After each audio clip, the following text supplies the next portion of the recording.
Et oui, c'était en 1980 et Gérard Lenormand nous chantait Si j'étais président de la République, je nommerais bien sûr Mickey Premier ministre.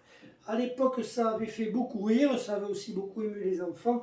En tout cas, nommer le Premier ministre, c'est en effet le travail du président de la République. Et Emmanuel Macron est en train sérieusement d'y travailler d'ailleurs.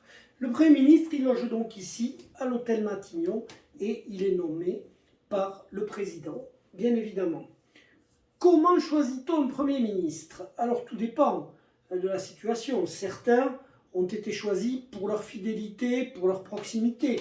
Ici, Michel Debré, par exemple, Premier ministre du général de Gaulle, le premier ministre des premiers ministres de la Ve République.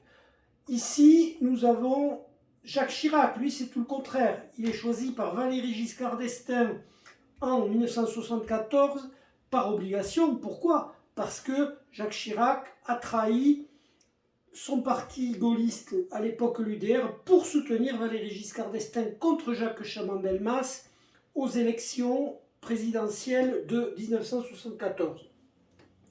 D'autres sont choisis par contrainte. Encore Jacques Chirac, ici, ou Lionel Jospin en 1997. Pourquoi? Parce que bien, le président se retrouve avec une Assemblée nationale hostile, c'est-à-dire qu'il a perdu les législatives et qu'il est contraint de prendre un Premier ministre choisi par la nouvelle majorité qui n'est pas la sienne. C'est arrivé 3 fois, Jacques Chirac 1986 avec François Mitterrand, Édouard Balladur 1993 toujours avec François Mitterrand et Lionel Jospin 1997.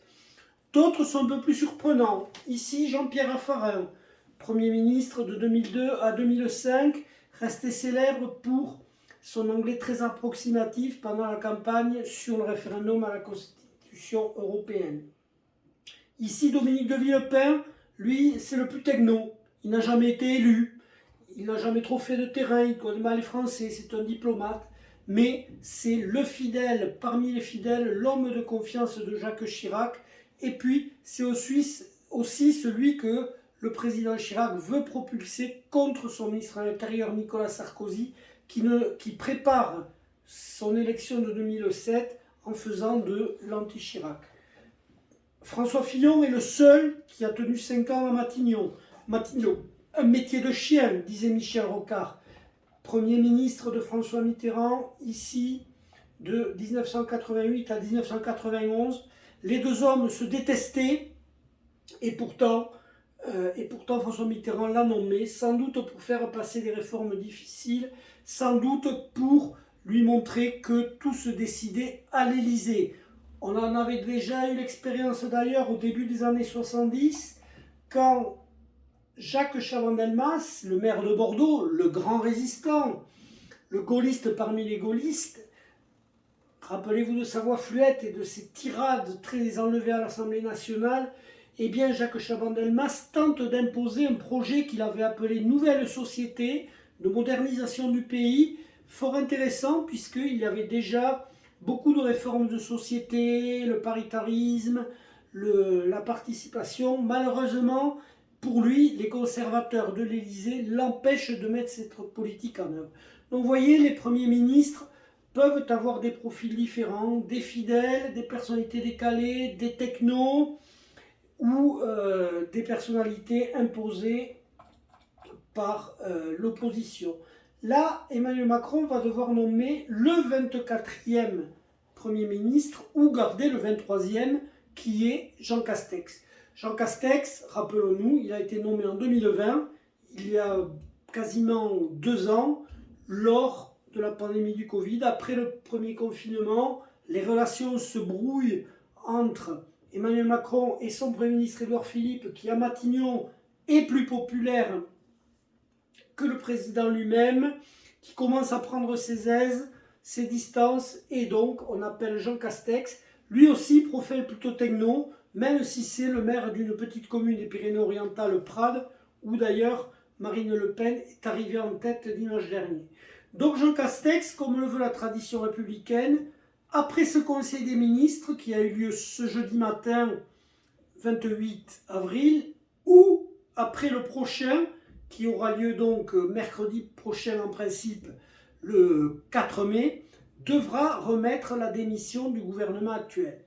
Et Emmanuel Macron devra choisir un nouveau Premier ministre et puis nommer des ministres. Car n'oublions pas que les ministres, contrairement à une idée reçue, ne sont pas nommés par le locataire de l'hôtel Matignon. Ils sont nommés par le président de la République, certes sur proposition du Premier ministre, mais depuis l'instauration du quinquennat en 2002, c'est clairement l'Élysée qui a la main sur la totalité de la composition du gouvernement. Même si le Premier ministre arrive souvent avec une liste de fidèles qu'il a envie de voir figurer dans le gouvernement. Alors évidemment, la question qui passionne tous les commentateurs, d'ailleurs peut-être plus que les Français, c'est qui à Matignon? Un homme, une femme? On verra bien. De toute façon, il n'y en a qu'un qui le sait, c'est Emmanuel Macron, c'est le président de la République. Lui seul, peut-il surprendre, comme il avait fait avec Édouard Philippe, qui venait, rappelons-le, de la droite et qui était un très proche d'Alain Juppé, comme il l'a fait avec Jean Castex, un profil nouveau, un gestionnaire de crise, quelqu'un un peu patelin, qui devait arrondir quelques angles, ou bien va-t-il puiser dans le vivier du gouvernement? On ne va pas se lancer ici dans des conjonctures, on va juste repréciser la situation. Emmanuel Macron, il a été réélu avec beaucoup de voix issues de la gauche, notamment des électeurs de Jean-Luc Mélenchon, notamment des jeunes très sensibles à la question environnementale. Donc il a dit que son Premier ministre serait chargé de la transition écologique et aurait aussi une inflexion sociale. Cela donne un peu un profil de personnalité plutôt à gauche. Mais sait-on jamais? Parce que en ce moment, la campagne des législatives a commencé. Et Emmanuel Macron, il aura quand même sans doute besoin de voix venues de droite pour gagner ces législatives et puis pour mener la première des réformes qu'il veut mettre en place, celle des retraites qui crispe toute la gauche. Donc tout est possible, tout est ouvert. En tout cas, contrairement à d'autres avant lui, que ce soit François Mitterrand, Jacques Chirac ou Nicolas Sarkozy, eh bien il n'a pas nommé le Premier ministre tout de suite. Il se donne le temps de voir quoi? Eh bien le temps de voir si la droite, totalement décomposée après les 5%, même pas, de Valérie Pécresse, se rallie massivement à lui ou pas, le temps de voir comment à gauche évoluent les négociations entre la France insoumise et les autres composantes, ça semble très mal parti. Donc du coup, Emmanuel Macron, il attend de voir, sans doute son téléphone et ceux de ses conseillers sont-ils branchés, les SMS doivent tomber, les actes de candidature directs ou indirects se multiplient et il aura un choix le plus large possible. Alors en général, un président promet un gouvernement resserré. Ça n'arrive quasiment jamais. Pourquoi? Parce qu'il faut satisfaire tout le monde. Néanmoins, la pièce la plus indispensable de ce puzzle gouvernemental, c'est celui qui logera ici à l'hôtel Matignon. Le choix du Premier ministre donne l'inflexion de ce que sera la politique. Avec cette fois, une double nécessité, puisqu'il y a 7 semaines de campagne législative, il faudra aussi être un chef de campagne, même si c'est à l'Élysée que vont en partie se passer les législatives. Voilà un peu la donne, voilà les différents profils de Premier ministre. Nous en avons eu 23, 22 hommes, une femme. Le plus jeune, Laurent Fabius, n'avait pas 40 ans. Le plus âgé, Pierre Bérégovoy, avait 66 ans. Le plus surprenant, c'est sans doute Jean Castex, celui qu'on attendait le moins. Voilà. Le plus court, ça a été Bernard Cazeneuve, on l'avait presque oublié, mais celui qui a été un ministre de l'Intérieur très remarqué, a été Premier ministre pendant 6 mois de François Hollande, tout à la fin du quinquennat. Le moins connu, c'est sans doute Maurice Couve de Murville, surnommé d'ailleurs Monsieur de l'étranger, puisque c'était un diplomate, un ancien ministre des Affaires étrangères, qui avait assuré la transition après mai 68 et jusqu'au référendum de 1969, qui a vu De Gaulle démissionner. Donc tous les profils, beaucoup d'histoire et un poste, comme disait Michel Rocard, qui est un métier de chien. Tous vous le diront, on sort rincé de l'hôtel Matignon.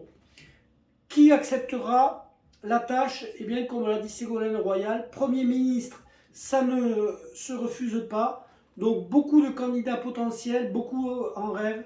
Mais à la sortie, il n'y aura qu'un élu. et c'est le président de la République, lui seul, qui décide. Gérard Lenormand.